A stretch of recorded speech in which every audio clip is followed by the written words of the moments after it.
இலங்கையை பொறுத்தவரையில அதிகமான விபத்து மூலமாக உயிரிழக்கிறவர்கள் இருக்கிறார்கள் தானே. அதுலயும் வீதி விபத்துக்கள், தண்ணியில மூழ்கி இப்ப கடல்ல குளிக்க போயிட்டு உயிரிழக்கிறாங்க. அதே மாதிரி தீக்காயங்களுக்கு உட்பட்டு உயிரிழக்கிறாங்க. இந்த மாதிரியான விபத்துக்கள்ல இலங்கையில எந்த விபத்துக்கள்ல அதிகமானவர்கள் உயிரிழக்கிறாங்க? விபத்துக்கள் என்று சொன்னாலே அது ஒரு எதிர்பாராத சந்தர்ப்பத்துல, ஒரு எதிர்பாராத நேரத்துல, ஒரு கணப்பொழுதுல நடந்துடுற ஒரு அதிர்ச்சி சம்பவம் தான் விபத்து.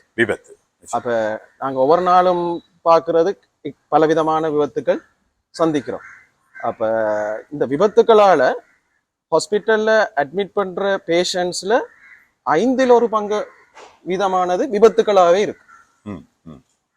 நோயாளிகள் ஹாஸ்பிட்டல் அட்மிட் பண்ற நோயாளிகள்ல 1/5 வீதமான பங்கு வந்து தனிய விபத்துக்களாலேயே ஏற்படுது. அதுலயும் முதலாம் இடத்துல நிக்கிறது வீதி விபத்துக்கள். நான் இப்ப 2-3 விபத்தை குறிப்பிட்டிருந்தேன். அதுல வீதி விபத்துக்கள் தான் இப்பொழுது அண்மை காலங்களாக அதிகமான செய்திகள் வாயிலாக நாங்கள் தெரிந்து கொள்வோம். இப்ப நாங்க இலங்கையின் வீதி விபத்துகள் சம்பந்தமான புள்ளி விவரத்தை பார்த்தோம் என்று சொன்னா, கடந்த 2024 ஆண்டு போன வருடம் பார்த்தோம் என்று சொன்னா கிட்டத்தட்ட 25,000 முதல் 30,000 பேர் விபத்தால பாதிப்படைஞ்சிருக்காங்க.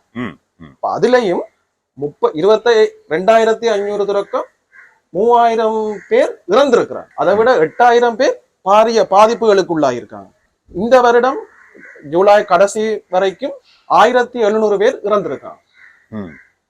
அப்ப இது வந்து ஒரு பாரிய போக்குவரத்து பிரச்சனை மட்டும் இல்லாம இது ஒரு பாரிய பொது சுகாதார அவசர நிலைமை கூட.